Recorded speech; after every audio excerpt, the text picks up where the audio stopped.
Namaskar, Namaskar and greetings once again. We are now joined by our esteemed speakers of the inaugural session. We just had a start of the inaugural session in the morning at 9:30. I am Krishna Mishra here from Elets Technomedia, heading the Special Projects Division.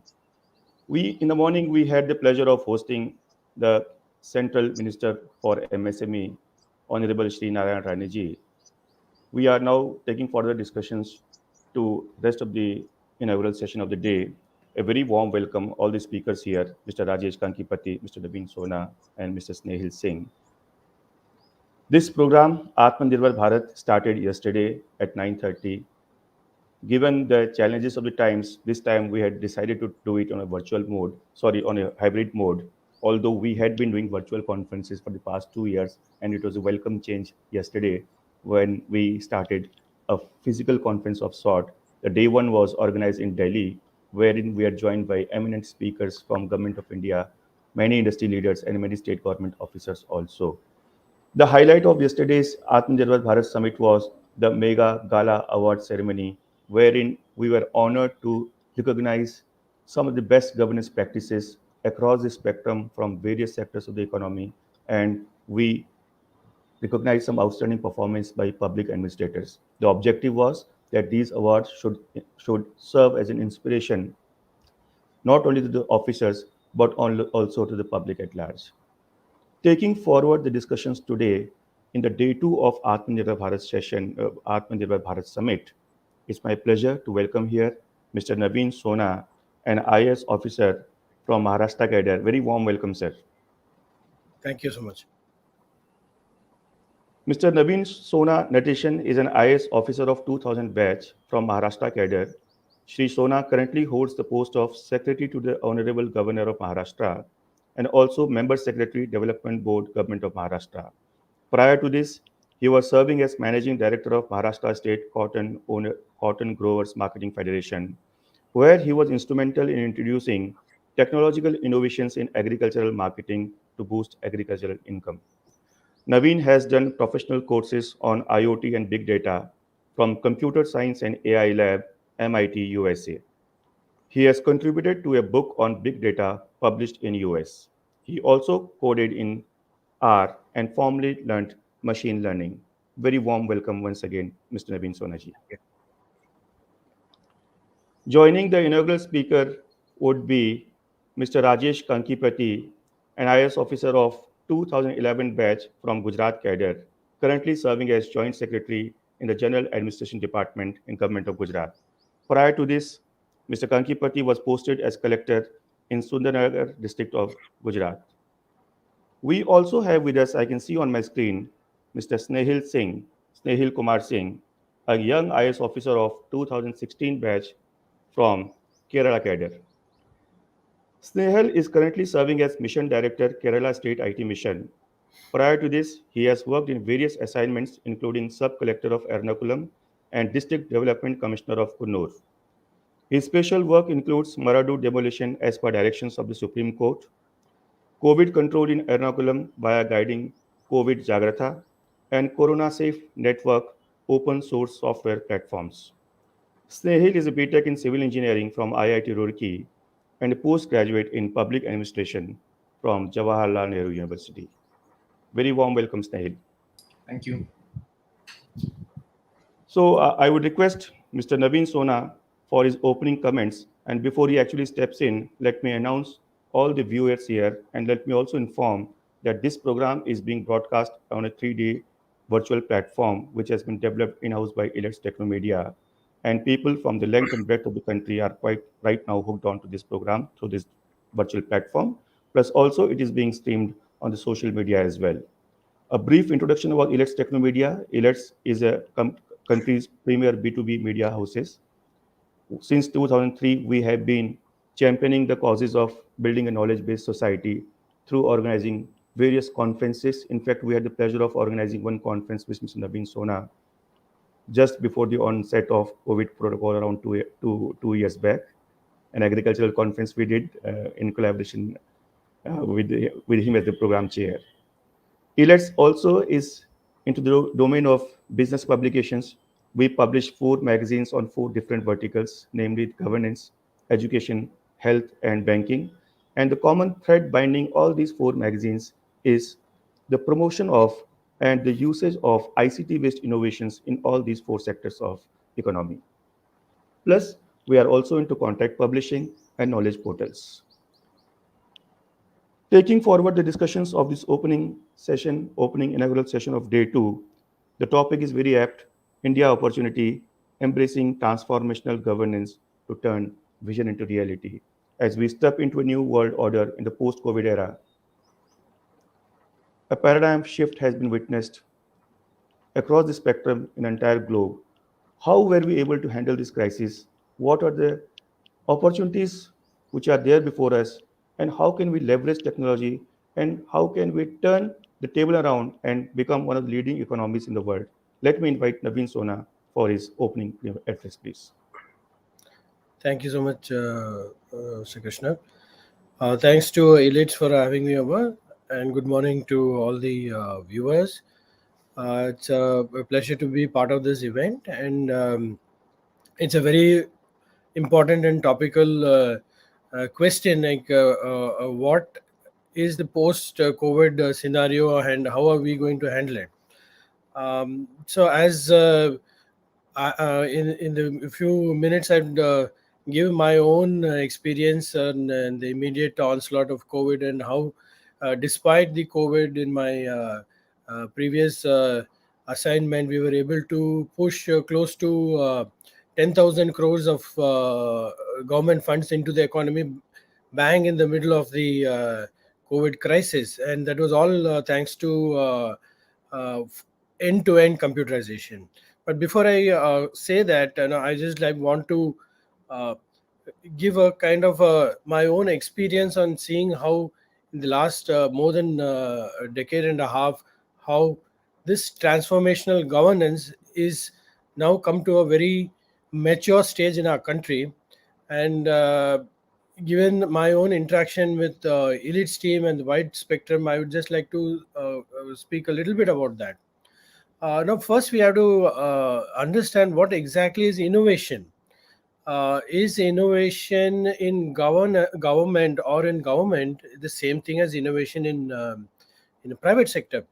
So we have very many versions of innovations in government. What I would really think now, first, I think is definitely the technology driven innovations. So we've had the Jam Trinity where the identity was first solved. We had a platform which could talk across different departments. So the Aadhaar and the Jandan and the mobile networks, they came together and created the first true national layer of interoperability. The second thing was the kind of onboarding of a kind of modular system of doing government through ICT. That is the API mode of working with the different departments. So this is something which I'm in the process of writing about. This change and the future of this is what I call defragmenting governance. It's like, any PC user knows that, we are you do a disk defragmentation once in a while to put all the pieces back together to create efficiency. So similarly, government has been the last 10-15 years, we have really gone ahead in breaking down these silos and bringing different departments closer. Now, the biggest challenge is making the government of India systems interact with the state government systems, and the state government systems going down to district or local governments, like especially city governments. That brings us to a very big aspect of creating uh, enough space, a platform for common layer of data exchange, but allowing for specific innovations in certain areas. For example, a city government may run a separate set of apps to help the citizens. But I think the future is to have these kind of modular systems where you have a general platform, but you allow the individual cities or the districts to plug in their own innovations, so they are not in isolation. One of the biggest challenges of being an IS officer who's interested in technologies is, would my successor take my project forward? Often it's not the case. That's the sad truth about it, because everybody likes to bring their own innovation. And so we have like a long list of dead innovations in government because it's officer driven. So one of the biggest challenges for all of us in government is to create bigger systems which are mainstreamed and which go beyond a local level or beyond the tenure of the officer, and it continues and it grows over time. Now, the second thing which I really understood in the last few years, I would like to share with the viewers, is I think I was in the agriculture marketing department, and I realized that understanding everything in the sense of a market is very, very crucial. You'll say like, okay, no, market means it's Amazon. Market means it's like Flipkart or the stock market. But you realize that everything has a market element to it. Even government services or government or citizen led services or citizen focused services is a demand and supply environment. What do we I think if you want to go and design systems, start tinkering with systems, improving them, innovating, we have to understand what is the demand and supply of government and governance. I'll just give you an example. I mean, it's taken 10 years. It's been like 15 years now since my field days. It's a dream to see that this whole world of citizen certification has to go fully online. Online meaning digitally signed documents with no physical movement at all. What do you mean by that? Now, as a farmer, I am asked for whatever land record details, I'm asked for birth certificates, death certificates, etc. The citizens approach the government because there is a demand by somebody else for those documents, and government is the supplier of those documents. There is a demand and supply, but off and on, government is creating the demand itself. It's like agriculture department wants from revenue department. But now it's taken 10-15 years where these data are actually to be published, and people are not involved in the process of connecting one department to another, and that has been achieved. So we have to go beyond that now to make all services between government seamless and interconnected, so that the citizens are not troubled again and again for this is again the consent mode, which I think a lot of the ministries in the government has taken your consent to share your data, is like the digital locker or other information. It is like a Google account for government, so your identity you can just share it with the right people. Now, the second thing we see a great paradigm which is coming on is retrofitting uh, older systems with newer technology. So that has been done in the urban cities very well. We are seeing there are some departments you cannot really break down and reconstruct. So how do you do that? It's like so you bring in better technology and create seamless interfaces like registration, land records. So these are citizen-led services which have really gone ahead. The departments in a city government, they have not changed per se because they're bound by rules, but the citizen interface has really improved. Now, but what are we still not doing, and where I think the opportunity lies, is what I would like to take on as the next few things which I think is very relevant. Now, for the past so many years, the whole agenda done by the World Bank and the international community is open government, open data, where the government bodies are generating enough data and putting it online for anyone to use. So this whole movement of open data took off in US and in Europe, and it's been really pushed by government of India. If you see urban ministry, there is a whole site on National Urban Digital Mission where the city governments are encouraged to put. This is all XML data. This is machine, what you call machine readable data. So the future is where your innovators, your unicorn companies are able to access uh, millions and millions of data sets which are about government, and actually come up with innovative products. So I think that is still, I mean, the pandemic put a speed breaker onto this. The website was created for Urban Digital Mission around 2019, and before the maturity, the pandemic hit, and a lot of things have not taken to the full aspect. So as we say, data is the new oil. So where everything is there for mining it, and you have to make sense. Now, what do we do that? So this is a big field for innovation. So we know the analytics, the hierarchy of analytics is first is descriptive analytics. There are visualization. You understand what's going on. Then there is diagnostic analytics to find out what is the problem. But then the real game changer starts with like predictive analytics. You're going to use the data to predict what's going to happen. Where is the next wave coming? Are there any indicators for breakout of diseases? That's the predictive analytics. And this prescriptive analytics, what to do. So these are greenfield projects where I think private innovators could definitely come with government and help us create more.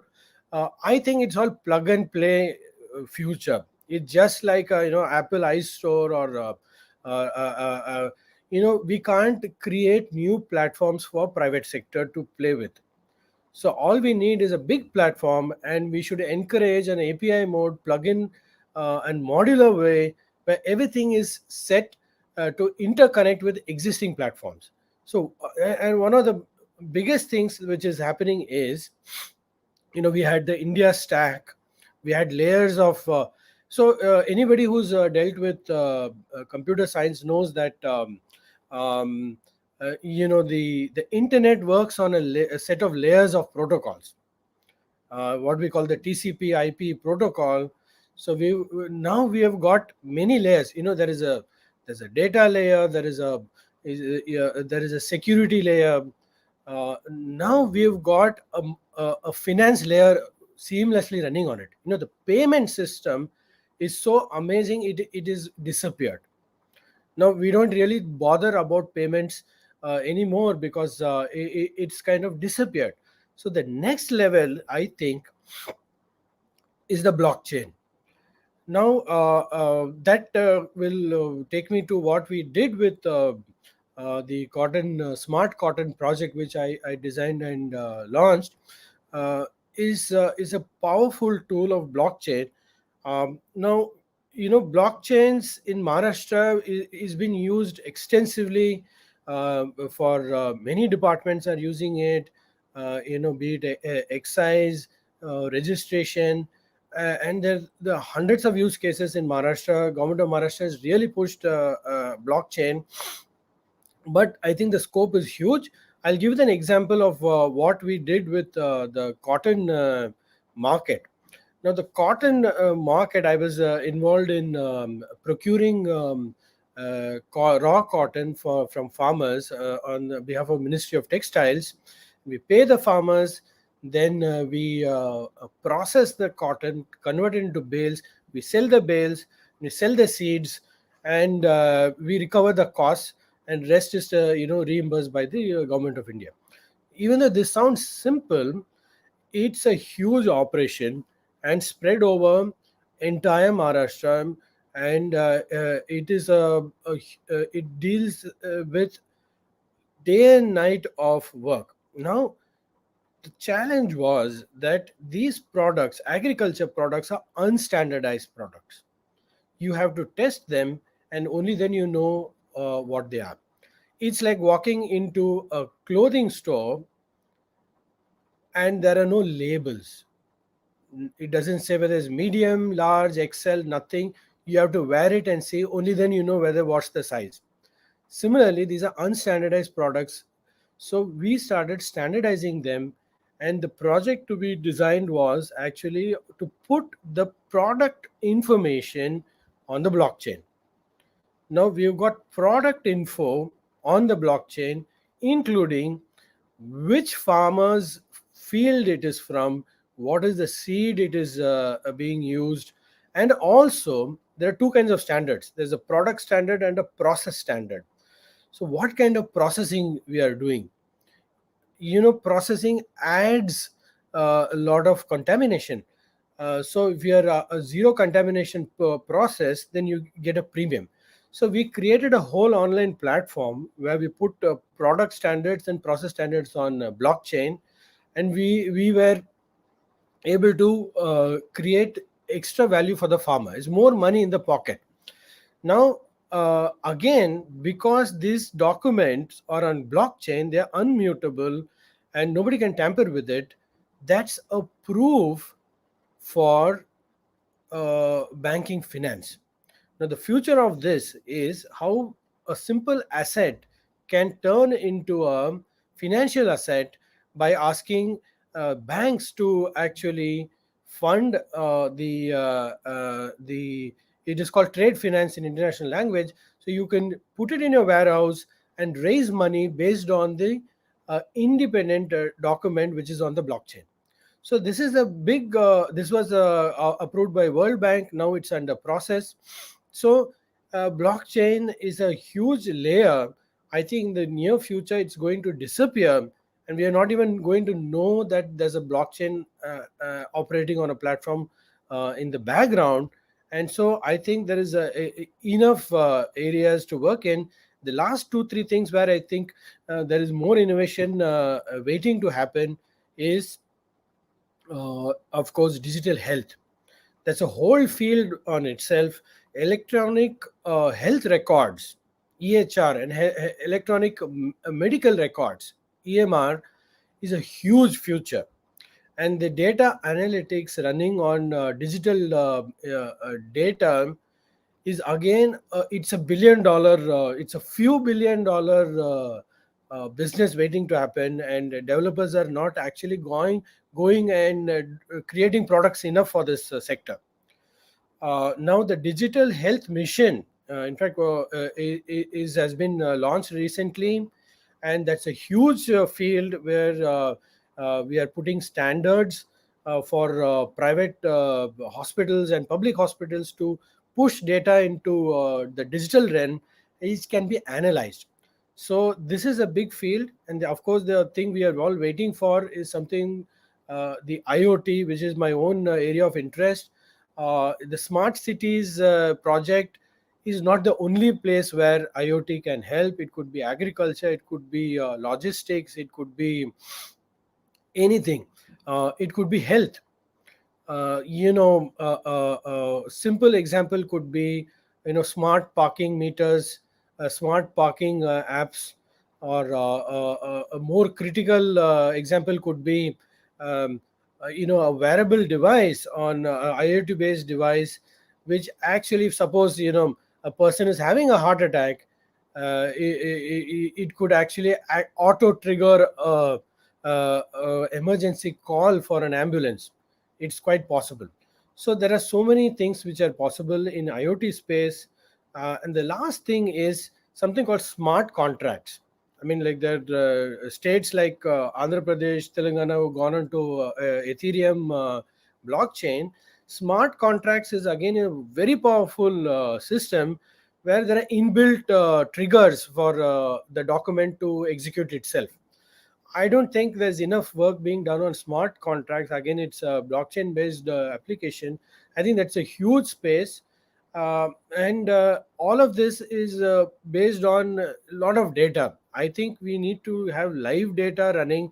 We were able to actually buy, and we were able to sell even the cotton seeds during the pandemic because we built a new market.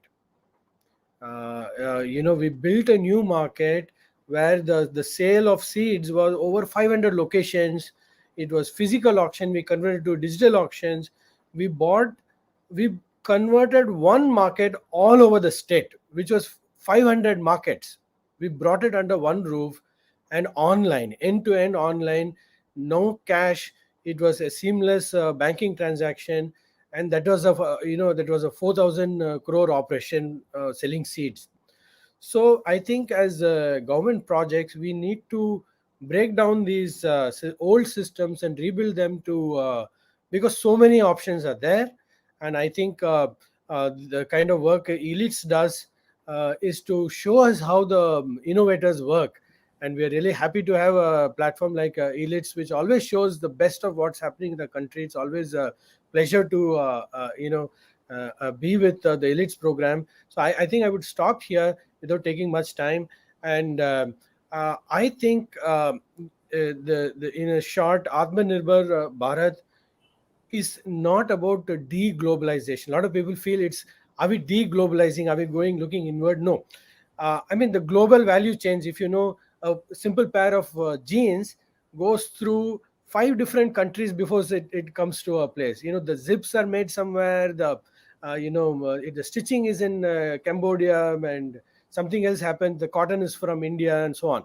So we cannot break down global value chains anymore, but we can grab it. We can become big part of it. That's what the vision of the leadership in the country is. There's so many promises for the last 75 years, but let's actually do it. I mean, it's a wake up call to the nation. And I think the last word I would like to say, that we have to involve the youth of the country, and they hold the key. There's so much talent, so much knowledge waiting. The innovators are all the youth of the country, and we should really give them the opportunity to work with government, and they will really help us achieve the goals. I just thank Mr. Ravi and his team, his Pujam, Mr. Krishna, and all for having me over. I hope I have not taken much time. Thank you so much, sir. Thank you. No, you have Thank not. It was such an interesting speech you have delivered, and in fact, you have set the context of the whole day's deliberations today. And I must say that you have got best of both the world. On one hand, you are quite an able administrator, and on the other hand, you are very, very technically qualified also. This is a rare combination, and you can tackle the challenges of the governance hands-on with the help of technology, new ways, emerging technologies, which you were just mentioning. In the meanwhile, thank you we so have much. been joined here by Mr. C.J. Venugopal, a very senior IS officer of 1988 batch from Odisha cadre. He is currently serving as Additional Chief Secretary, Chief Resident Commissioner, and Chief Administrator of KBK region in Government of Odisha. KBK stands for Koraput, Balangir, and Kalahandi. Shri Venugopal has a rich experience of over 30 years in diverse domains such as energy, renewable energy, industry, infrastructure, IT, and urban development. And like Mr. Naveen Sona, with Mr. CJ Venugopal also, Elets Technomedia had the pleasure of hosting a couple of conferences in partnership with his departments. So a very warm welcome to the second day of Elets Atmanirbhar Bharat Summit, Mr. Venugopal. Thank you, Mr. I would Krishna. invite you for your opening comments, sir. Thank you, Mr. Krishna, for inviting me for this Elets function. It's always a pleasure to exchange ideas and also listen to best practices from various states and various stakeholders. And as administrators, we are always students for life, and we keep learning from everybody. And every experience is a learning experience. And how do we use that experience to enrich the citizens is the motto of the administration. Um, Distinguished guests, my colleagues from government, from the various governments who are here attending this event, representative from the various corporates, um, IT and other industries, and members from the print and electronic media, and the other participants who are joining this conference through the virtual mode. I would like to first thank and also congratulate Elets Technomedia for having organized such a lovely event and also inviting me to address the gathering. A couple of issues which I would like to address. One is the objective of your conference today, which you mentioned is the Atmanirbhar project, Atmanirbhar Bharat. Now, different people have different connotations, different meaning, and different interpretations. I think it is left to each one to define what it is. But ultimately, every Indian wants India to be self sufficient, self reliant, and strong. So the interpretations would vary from person to person, but there is one consensus that everybody would arrive is that we as a nation should be strong, and we as a nation should provide all the better standards of living to our citizens. Now, having said this, the Atmanirbhar Bharat has different facets to the entire thing. Without getting into the details, I think it comes from a very strong forward-looking policy framework where we would like to be self-sufficient and self-reliant in almost all the sectors that we are attending to, and allow the corporates to make investments in those sectors so that we as a country, we have not only food security but also energy security and also medical security, security in different sectors. We have already achieved food security. We have already achieved energy security. So there are several, as the new technology emerges, we need to secure our citizens, our country in different ways so that we don't need, we are not dependent on different countries for different purposes. Our state has had a very proactive policy approach for encouraging investments in the state. Our institutional framework is quite strong, very transparent, and both for enabling industrial promotion and also infrastructure development. We have the institutional framework where there are committees under the chairmanship of Chief Secretary and also committees under the chairmanship of the Honorable Chief Minister, where the projects gets approved and then uh, all the single window clearances happen there. And after that, we give all the necessary clearances that is required to enable industry to come. So this has been an extremely successful institutional framework that we have, very transparent and very timely. And because of this, huge investments have come into the state. And the narrative in the state today has changed. What it was earlier and what it is today, it has totally changed. And more and more investments are happening, and more and more infrastructure is development is taking place. And we have very forward-looking, very progressive policy, both industrial policy as well as infrastructure policy. And there are a lot of fiscal incentives. There are also non-fiscal incentives. There's a lot of thrust on facilitation to enable industries to come up in a manner which enables them to do business better, faster, and in a more transparent manner. Now, with this forward-looking policies and the shelf of projects that we also have the institutional framework. This has given a big thrust to the industries to come up in the sectors that we desire, and those sectors are in multiple areas, whether it is road projects, or whether it's power, whether it is industry, steel, all these sectors, the investments have happened. And these incentives that we are providing is also giving a boost to the investments. And in sectors where we need more and more investments, we are giving thrust or giving higher level of incentivization in those sectors.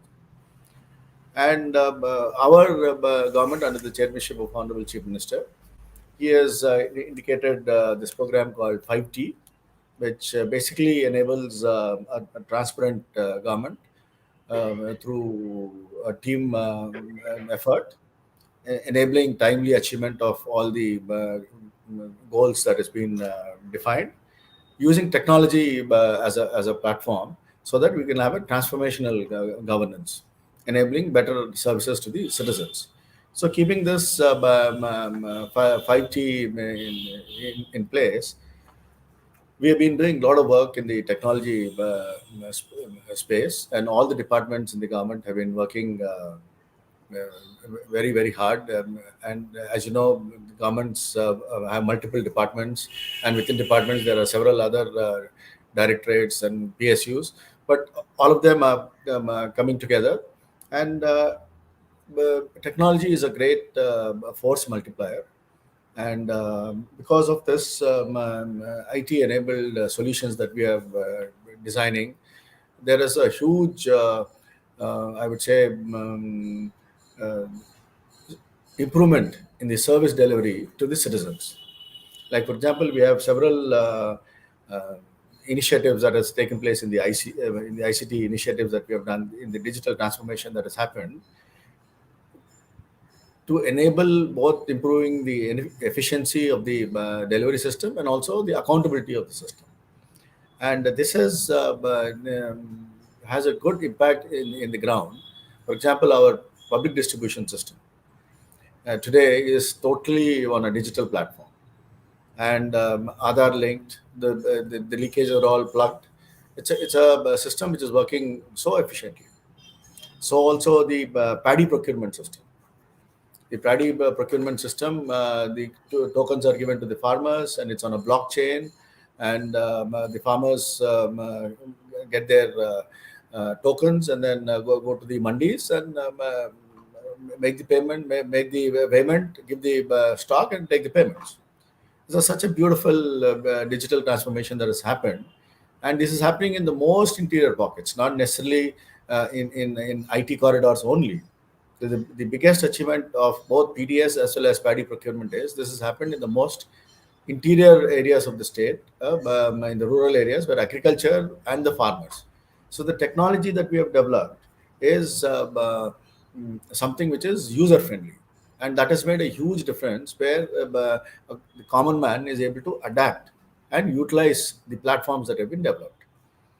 For example, in the agriculture, we have the licensing platform. So, or even the distribution of seeds, fertilizers, pesticides is all on available, including dealerships. They're all on these platforms, digital platforms, and the ecosystem in that sector, in the agriculture sector, are all on working on this platform. So also the DBT, the direct transfer that's happening to direct benefit transfer that's happening to the farmers for different programs is also now a database which has over a period of time become more and more sanitized, and it's becoming a single source of truth. And this is enabling the distribution of various benefits to the citizens more accountable, more faster, and more efficient. And along with this is also the dissemination of information and dissemination of timely information to the farmers, whether it is on cropping pattern, or whether it is on weather conditions, or whether it's in the onset of monsoon, and which enables the farmers, in addition to his own traditional knowledge, to utilize technology and take proactive steps in the agriculture sector or in the horticulture sector. I think this has also had a very, very positive impact. And we as a state, in some areas where there is to be shortage of crop, today they are bountiful of crops. And people are using technology in a very big way. So this is a direct benefit of technology to the by the farmers, which has enabled them to improve their living standards. I think is a great a tool that we have used. So also the registration of vehicles in the RTO, the driving licenses, the entire transport sector. You name it, the entire transport sector, which includes registration of vehicles, then issuing of driving license, and then the renewal of all those which come under this, are all now available on a digital platform. So there is no physical contact anywhere. Everything is on digital, and it's very successfully done. And now more and more improvements are being added onto this platform that has been developed. So also in our state, the entire education of a child, the entire life cycle is on a digital platform. you have online admissions, then you have the midday meal programs, the every day it is monitored, the midday meal program. Attendance is monitored on a day-to-day basis. Then the performance of the students on every subject is also monitored on this. So the entire life cycle of a child, when he goes to a school, starting from admission till he passes out, on a day-to-day basis, is monitored, and this has improved the performance of the children in the school. I think it's a great platform, and of course we could. The scholarships have been added on to this now. Then the different type of scholarship that is given to different students, and the dress, notebooks, so many other add-ons have all been added on to this education platform. So I think it's a constant improvement, which is enabling the students. Because of this, there is a reduction in the dropouts. The attendance is improved. The admission rate has also improved. The girl child education is improved. The overall quality of education is improved. So technology has played a very major role in this, along with the passion of the staff who are working on this, and this has made a huge difference. The other area that the state has been actively working on for the several years is the land records digitization. Our state is considered to be a pioneer in this land records digitization, where all the land records of the state, of all the villages, we have about 50,000 odd villages, all villages, all plots, all entire land has been digitized, and the flow of title has been flow of title has been synchronized. The encumbrance certificate, you can get it on online. The mutation can happen online. You can monitor your mutation to get the record of rights. Your patta can be monitored online. So this has enabled citizens in a big way. So also the registration of anything, whether if it's registration of societies, registration of partnership firms, or whatever modification thereof, it's all online. You don't even have to go to the office. That is the extent of digitization and automation that has been done. It has become almost, I would say, faceless. So one could go there and collect all the necessary documents and get your society incorporated or anything. So also for the land record also, something like that has been done, and all the land registration can happen online, and this has helped people in a big way. So what is important in all this is that we have been trying to. There are challenges, of course, in government. We all work in silos, and each silo needs to be integrated at some place. From the registration, it has to go to mutation, from mutation to land records, and then the updation has to happen. So this dismantling of the silos at the digital level is happening, and because of this, even though the back end complications are very high, front end we have ensured that it is user friendly. It is as simple as user friendly as possible to the citizens, and because of this, the adaptation has become much better. There are challenges in the sense of the fiber grid is slow somewhere. This broadband needs to be the speed, and those things needs to be addressed. But yes, even though the digital divide exists to some extent, we are trying to cope up in our own way, and we are also trying to address the obsolescence which happens so frequently by way of regular capacity building. Also, we are doing to our staff.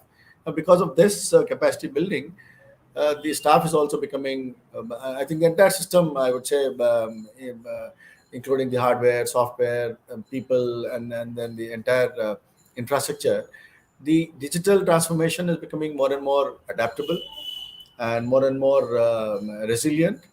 And because of the success stories, it has also become scalable. And all this is possible because of using technology as a and using technology, adopting technology, And because of this usage, the sustainability has improved to a large extent. And I would also like to mention here that we have been developing a lot of AI ML. We have a center of excellence on AI ML, AR, VR, and we are trying to see how they can be utilized in government. That is also happening as we speak. We are looking at a digitally empowered knowledge economy where we would want an inclusive ecosystem where the citizens can use all these platforms. And to enable this to happen, we are focusing on creating digital platforms for multiple sectors, so that it is API driven, and it is just plug and play. Different APIs get plugged onto by different departments, and the back end complications are there, but front end ease of doing accessing is ensured. The whole idea of this is like the industry is looking at ease of doing business. We are looking at ease of living for the citizens. And digital transformation has a huge role in enabling this transformation to happen. And we have been quite successful. And the journey, we are trying to add more and more as a new technology comes. We are leveraging technology in a manner that it can resolve several issues, and at the same time we also reach out to the citizens. Before I conclude, I'm sure I may be taking some time. Krishna is nodding his No, no, head, so I will. please continue. You are very beautiful insight. So you may please like to use your time. No issue Yeah. for So 2 to 3 minutes. this the technology which I mentioned to you, can be in healthcare, it can be in fintech, and it can be in agri-tech, and sewing apps can be there. Health sewing apps in the agriculture, weather apps can be there, which indicate what type to. These are all very user friendly in the vernacular language, and people can use it. And all this has a huge impact on the citizens. And today our farmers are able to use such technologies. Now, it, when so much of development is happening within the state, within the country, this digital transformation that is happening, it has also created a demand for a lot of products, and created a new market for various markets, which is another source of opportunity for all of us. And this is something which to make our country self-sufficient, and to make ourselves self-reliant, it is necessary that we need to set up such infrastructure facilities within the country, manufacture, for example, solar, renewable energy. Huge capacity is getting added. So the demand has been created. Now it is the time that the focus should be on creating a manufacturing facility within the country, so that we create huge employment opportunities, and this is something which is possible. So we need to do a value chain analysis for every sector. I would like to repeat this, that a value chain analysis has to be done for every sector. And every sector, there is a huge gap, and these gap can be filled up by suitable policy interventions, by suitable fiscal and non-fiscal incentives, and by bridging this information gap and knowledge gap. I'm sure more and more corporate sector would come up, set up these facilities in our country, and with this we can create huge employment opportunities. I think the whole Atmanirbhar Bharat objective is to create employment opportunities within the country, and create better living standards to our citizens. And by focusing on creating manufacturing facilities within the country is one of the interventions that can happen, and this should happen in all sectors. So also infrastructure development, be it roads, water supply, electricity, whatever infrastructure that is being developed, because all the infrastructure that we are creating so far is all the infrastructure for the past. We need to create infrastructure for the future. A two-lane road I construct, and within a short time the traffic so full that I want to make it four lane. I make a four lane, immediately it becomes the demand is there for a six lane. So we need to create such infrastructure for the future, and when we do it, it is also imperative that we need to use more and more of local materials. Once you start using the local materials, this will create huge employment opportunities. And not only are we creating infrastructure, but we are also creating employment opportunities. So we need to also identify such economic corridors linking the producers, be it in whichever sector, and the markets. So once these corridors are getting connected, these economic corridors are connected. It could be agriculture, it could be horticulture, it could be sericulture, it could be handicraft, it could be handlooms, or it could be in industry, steel, aluminum, whatever. Any economic activity taking place in any place, those production areas should be linked to the markets. And I think these Please economic conclude, sir. corridors would become the way to prosperity in the future. I think these are some of the thoughts which I thought I will share with you. And in this entire process, MSME will be a very, very important force multiplier. One needs to give a lot of handholding, a lot of support, so that they also, compete, and they're also viable in the entire scheme of things. They not only participate, but they also partner in the progress that is happening. And while doing all this, the entire ecosystem should also have education and skill development, so that the manpower requirements which are there, for the industry when this is happening, we are also able to meet these requirements. I think broadly these are some of the thoughts I thought I will share with all of you. Thank you, sir. Thank you so Before I much for conclude, I would like those. to thank Dr. Ravi and Krishna Mishra for having invited me for this function, and also giving me a slightly longer time to share my thoughts. Since Elets is a very good platform where one can learn and one can exchange ideas, I thought I will share my ideas with all of you. Thank you very much for inviting me. Thank you. It's a pleasure, sir. It's a pleasure as always. You have been a wonderful speaker. You shared your thoughts so beautifully. You articulated your thoughts, and it's quite heartening to know the technological interventions being played out in the state of Odisha. You rightly mentioned various technological interventions, how you have been able to transform the various sectors like agriculture. We talk of agricultural licensing. You mentioned about the transport sector. You mentioned about education sector, how technology can help in complete overall the education sector in the state of Odisha. And you also mentioned how the state has been one of the pioneer states in India as far as digitization of land records is concerned. And beautifully put up by you, the need of the hour is to do a value chain analysis across the board and identify gaps and how we can fill those gaps with the help of policy intervention as well as technology intervention. Thank you so much, Mr. C.J. Venugopal, Additional Chief Secretary, Government of Odisha. You are sharing his thoughts. Now here I bring in Mr. Snehil Kumar Singh from the state of Kerala to know his perspective on India opportunity, embracing transformational governance to turn vision to reality, and also a small announcement that Dr. V.R. Mamta, Additional Director, Sakala Mission, Government of Karnataka, she will be joining us by 11 a.m. So this program will be delayed by around 10 minutes. So Mr. Snehil, my apologies, very less time for the last two speakers now. So over to you, sir. Good morning, everyone. Good morning, Mr. Krishna, and all my fellow participants, seniors, and all the guests who are attending this discussion. I thank Elets for inviting me, and I congratulate Elets for arranging this Atmanirbhar Bharat Summit.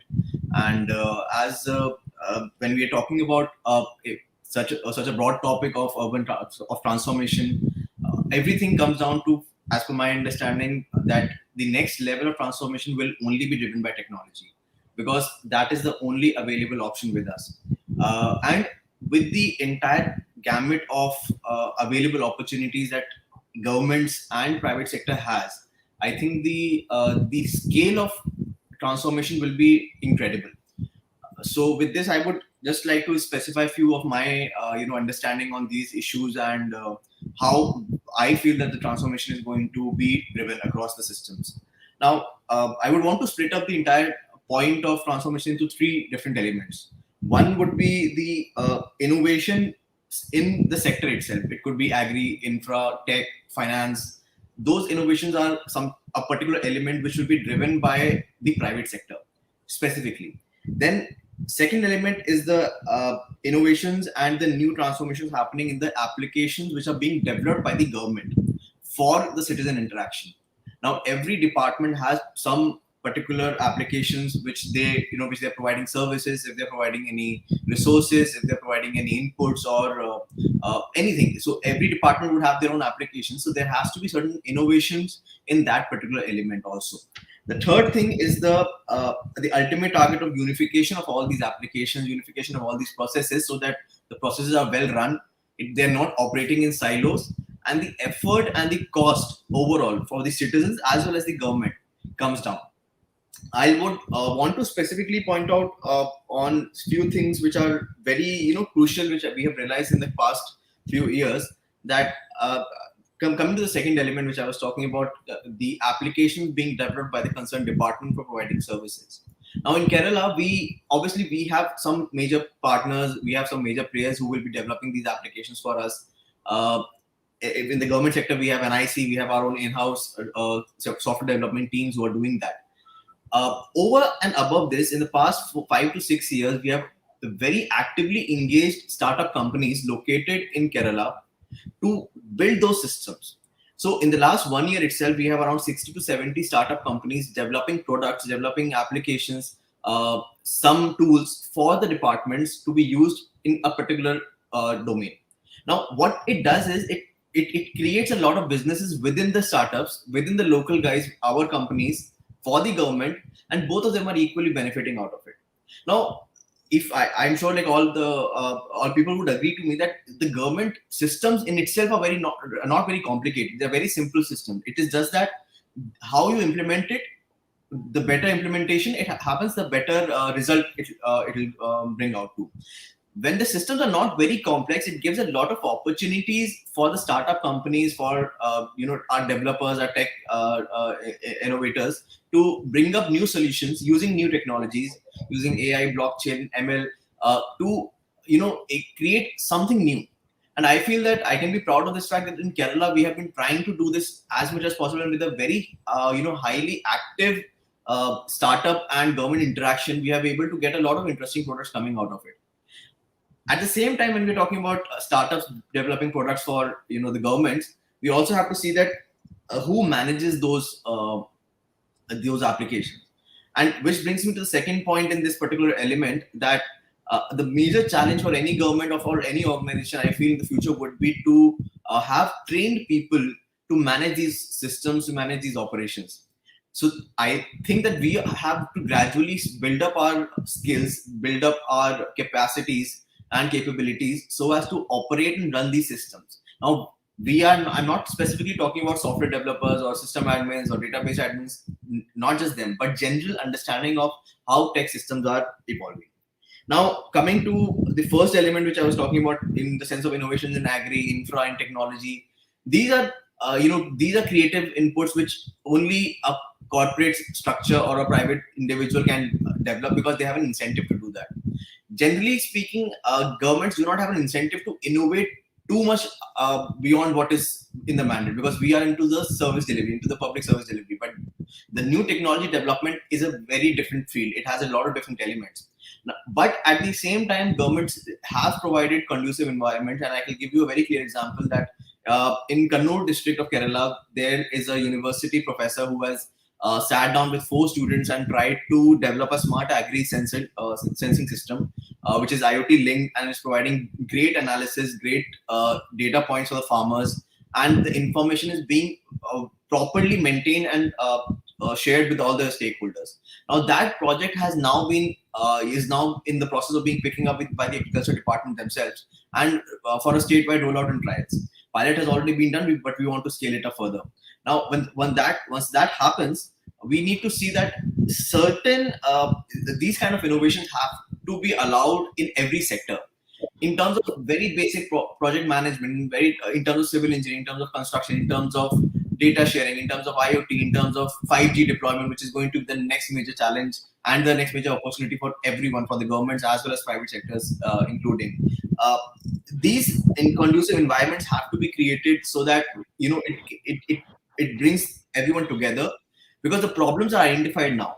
But at the same time, there are certain problems which were still to be solved. We have not been able to solve certain very basic problems of data sharing in terms of privacy. There are certain confusions which we have to resolve. Uh, and we have the tools now. It is just that how smartly we can start implementing it, and how smartly we can modify our systems to pick up that. Coming to the core elements of, I think, transformation for citizen-centric services, I feel that three major initiatives of our government or government of India generally has been Aadhaar, DigiLocker, and UPI. And these three, I feel, are such important tools which can completely transform how citizen service delivery is considered, is taken up, and how that is being managed. I'll give you an example on what we are trying to do in Kerala with the unified registry. Is that using Aadhaar as a reference key, because Aadhaar number has its own issues. So we want to unify the databases of all the different departments, clean the data, and create a database which is clean, legitimate, logical, and can be shared with concerned department as and when the information is required. Now it opens up a lot of opportunity, because it opens up opportunity for data analytics in simple social science sense. That how many, if you take an example, that how many women-led households are not taking rations, or they are not taking certain pensions, in which area. So it opens a huge opportunity for data analysis, and in terms of predictive analysis also, it opens up a lot of gates. But I do want to be conservative in the sense that we do not have to jump into predictive analysis and data analysis immediately. It has to be a demand driven initiative. Now Kerala has been suffering from floods in past 2-3 years, and every year there are certain pockets of land which gets affected by either floods or landslide. We need to have at least a database in our backend, so that we can support those people, we can support those departments, and give them the correct information as and when required. And obviously there will be some insights which will be coming in terms of when AI is also bought into that, how the changes are happening, if there are any geographical changes, because the State Disaster Management Authority will also be looking into the same thing. DDMA will be also looking at the same things, and at the national level also they are also looking at the same data. A simple initiative that government of Kerala is also trying to do is a open spatial platform. So all the spatial data will be shared in one platform and will be available for everyone to use. Obviously there has to be some verification mechanisms and checks and balances. How do we ensure that the data is correct? And we are moving towards spatial planning itself. Now these small tech initiatives are something which will help the departments, which will help the government to create better policies, create better rules, and to implement them better. Uh, Over the time, I have realized that acceptance of IT systems have been very easy now. It is not considered to be something which is there will be no citizen who will be saying that we don't want some new advanced system in this. For example, ration itself. Ration is now completely digitalized. Land records are in the process of being digitized. Nobody is going to say that it is not correct, because ultimately everyone understands there is an acceptance in general about how technology can bring transparency and accountability with the entire systems. And obviously the efficiency has increased drastically over if we want to have some baseline analysis, I'm sure there will be at least 10 times more efficiency in terms of clearing the applications, in terms of monitoring how these applications are being cleared, where is it being stuck. And we also are trying to consolidate all these things together in one place. Unified registry is one particular example. Then we are also working on integration of all the services which are being provided by the government to citizens, irrespective of the department. So we have been able to list out around 800 to 900 different services, bring them to a common platform, and then clean the application process itself. Why do they require 10 different applications, 10 different documents? Why can't it be done 5?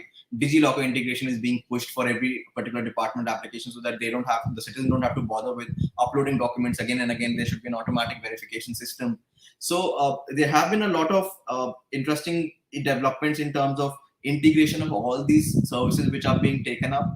And I feel that it has to be only improved, but there has to be an oversight in terms of entire development, because we have felt that across the years development of applications have happened in silos. The systems are not talking to each other, the data sharing is not happening, and we definitely need a system. And we are in the process of designing a system where every department will have the flexibility of making their own systems, making their own applications, but also having some uniform principles in line with the entire government. it will help in the consolidation of the data, it will help in the sharing of data, and as I mentioned earlier, it will save lot of cost in terms of money as well as time. So nothing major else from my side. I would thank Mr. Krishna for inviting me and all the participants in this Bharat Summit, and thank you. Thank you, Mr. Snehil Kumar Singh, for sharing your perspective in the appropriate time frame allocated to you. I know there was a time constraint because we had lengthy speeches before that. In the meanwhile, it's a pleasure to welcome here our next speaker, Dr. B.R. Mamta, Additional Mission Director, Sakala Mission, Department of Administrative Reforms, Government of Karnataka.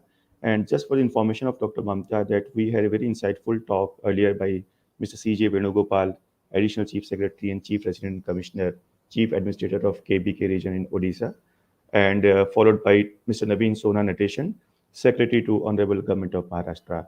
And before that, we had the Union Minister for MSME, Shri Narayan Raneji, today in the inaugural session, who shared his perspective of how the MSMEs can be the real building blocks of building a self-reliant and Atmanirbhar Bharat. So here I would like to invite Dr. V.R. Mamta, Additional Mission Director, for her perspective on this opening topic of Atmanirbhar Bharat Summit, India Opportunity Embracing Transformational Governance to Turn Vision into Reality. And also for the information of all the audience who has just joined us, this Atmanirbhar Bharat Summit is a 2 days hybrid conference which started yesterday. Yesterday's conference was a physical conference at Delhi, and today the whole day conference is a virtual conference. Theme of the conference is Building an Atmanirbhar Bharat. Inaugural session today, right now, India Opportunity. Over to you, Dr. B.R. Mamta. Good afternoon to everyone. Uh, yes, I would say we are at the threshold of becoming the world leaders in terms of, of embracing IT tools to transform governance. We are almost number one in the whole world. Basically, our state has been moving towards, contactless, faceless governance to people. And you may also know that Karnataka's Seva Sindhu will be receiving the Prime Minister's Award on 22nd, that is on Civil Services Day. And that is, a kind of a feather in the cap. And if you can recall, in 2013, Sakala received the Prime Minister's Award for an innovative governance transformation project. So there's a lot of opportunities. There are a lot of opportunities for everyone, and the opportunities will, opportunities are multiplying by the day. Now the whole thing is about, delivery of services. Why do people come to the government? Government only for two reasons. One is for their delivery of services, and second for any grievances that arise for lack of delivery or overdue, or for rejection of their applications to for service delivery. So looking at that, the first opportunity that government of Karnataka, when the first opportunity came, when we developed Sakala, we have now linked all the departments onto Sakala platform. So Sakala platform, although the applications are received, sometimes they can be either received through Seva Sindhu, applications can be received through maybe a direct contact by the various departments. But Sakala kind of is the hinge, the background to all the service delivery. So it resides in the background. It acknowledges the application. It will set the time, and once the time, if the time is, if the service delivery has been delayed, and the very day that delay happens, suppose we promise to give a service at 7 days and it delays to the 8th day, from the 8th day onwards, the citizen receives a compensation directly into his bank account. First, he receives an SMS saying your service has been delayed. Would you go for a compensation? Would you go for an appeal? So when he clicks that and gives his Aadhaar number, 20 rupees per day of delay is paid to his account, and directly, without any other interference. And the day the appeal is heard, within 15 days the appeal has to be heard, and the day the appeal is heard, and if we find that he is not eligible for the service and it gets rejected, the compensation stops there. Or if there is a direction to the officer to give the service, then the compensation is given till the service is delivered.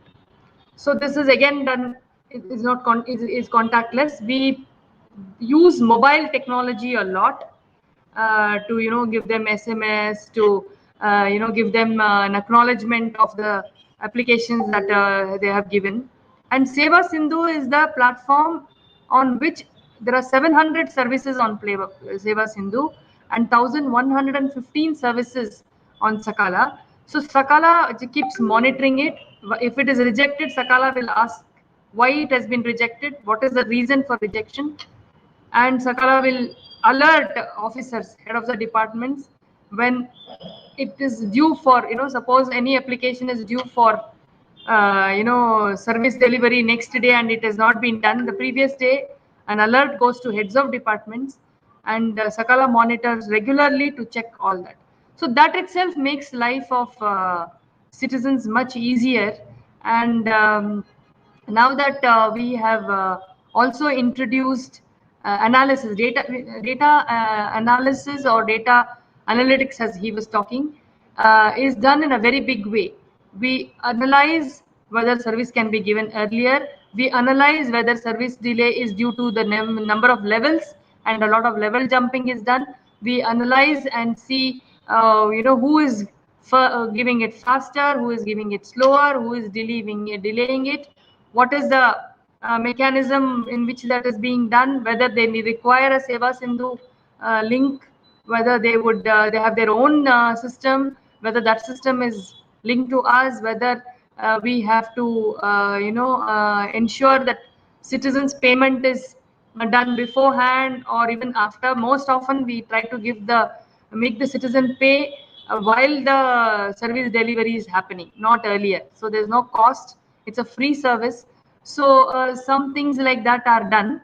And now we've also gone one step ahead and said there are people, not everybody is digitally literate, so there are people who would require assistance of people. So Jana Sevaka has been introduced, and Jana Sevaka people get somebody coming to their home who will sit down and help them put the application online, and who will come back and ensure it is the service delivered, which is in the DigiLocker or something, download it and give it to them. So that kind of service is also provided. And every now we've gone down to the village level, and every village has been linked with a grama one. Like we had Bangalore one for receiving applications, we had Karnataka one, we have grama one. In addition, we also have Jana Sevaka. So this is some of the, it's a great opportunity for people to get their services delivered within the stipulated time.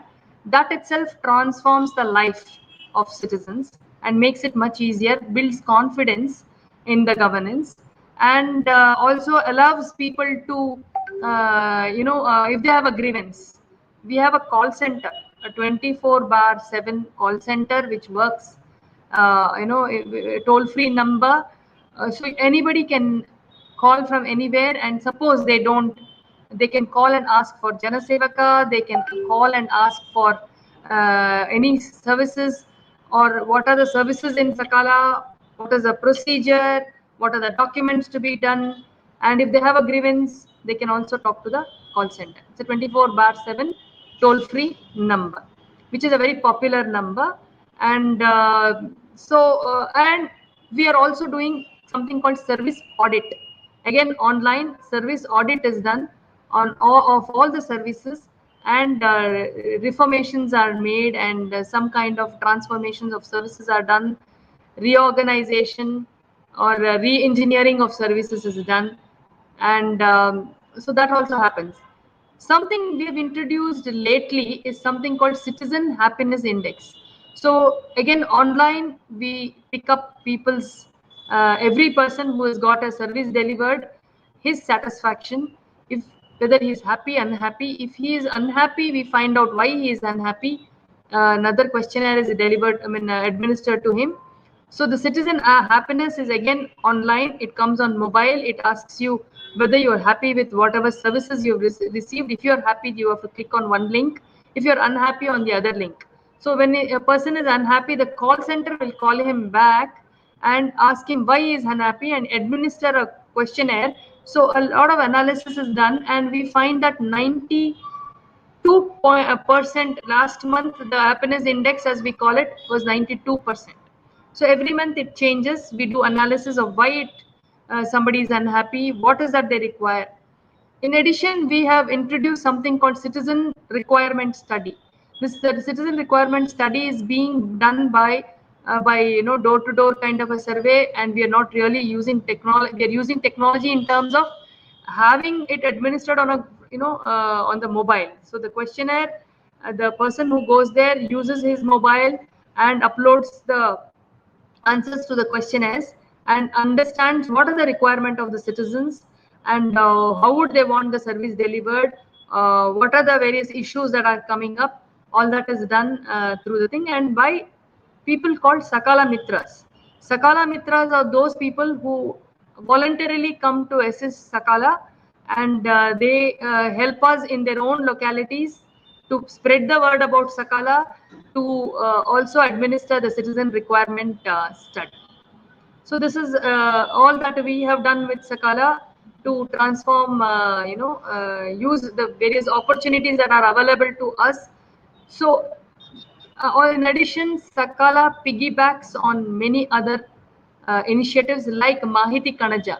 Like Mahiti Kanaja is a program where it's a big data program basically, where data that can be shared with people are all in one database, and people can get whatever information they want regarding any government program or government scheme on Mahiti Kanaja.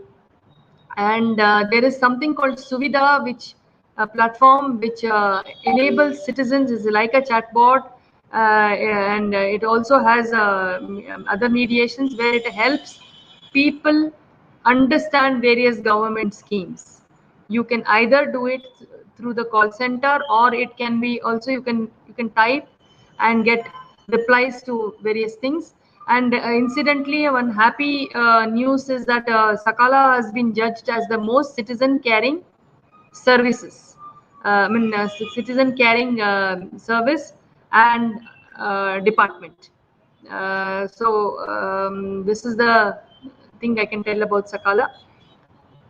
And we also take into the appeal is like the passport, how you get the passport appointment and how you think, and it's online. We have allowed people to appear before the competent appellate authority online, and it is disposed within 15 days on the day that he picks up on the calendar, which is displayed to him when he clicks on the appeal link of the SMS that we have sent.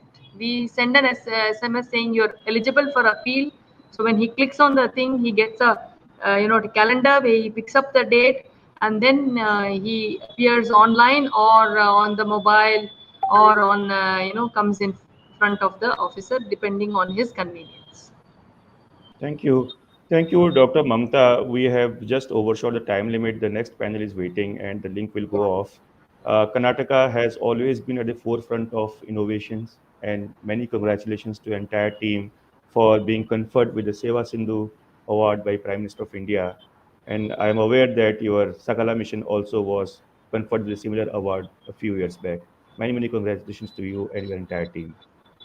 We are just now over with the time. I'll have to conclude this session here abruptly. But before I actually conclude, I will request my team at the back end to kindly present a small token of gratitude from Elets Technomedia to all the speakers who are here. This speaker certificate for Mr. Naveen Sona Nateshan, Secretary to Honorable Governor of Maharashtra and Member Secretary, Development Board, Government of Maharashtra. Thank you, Mr. Naveen Sona, for taking out time and sharing your insights today in this second day inaugural session. Our thanks and gratitude to Mr. C.J. Venugopal, also Additional Chief Secretary, Chief Resident Commissioner, and Chief Administrator of KVK region in Odisha. Thank you, Mr. Venugopal. I know you were being late for a late meeting and you have now left the panel. My thanks to our next speaker from Kerala, Snehil Kumar Singh, 2016 IS officer, 2016 batch, Director, Kerala State IT Mission, Department of Electronics and Information Technology, Government of Kerala. Thank you, Snehil. And finally, from the state of Karnataka, we had Dr. V.R. Mamta. Thank you, Dr. V.R. Mamta. If I may request my team to please present her certificate on the screen. Dr. V.R. Mamta certificate. Thank you, ma'am, Dr. Mamta, Additional Thank you Mission very Director, much. Sagala Mission, Department of Administrative Reforms, Government of Karnataka, for beautifully putting your thoughts and perspectives here. My apologies, we are now totally short of time. This panel was supposed to be over by 11 o'clock, but we are now running late. Thank you so much, all the speakers here. Thank you very much. Thank you very much. Namaskar.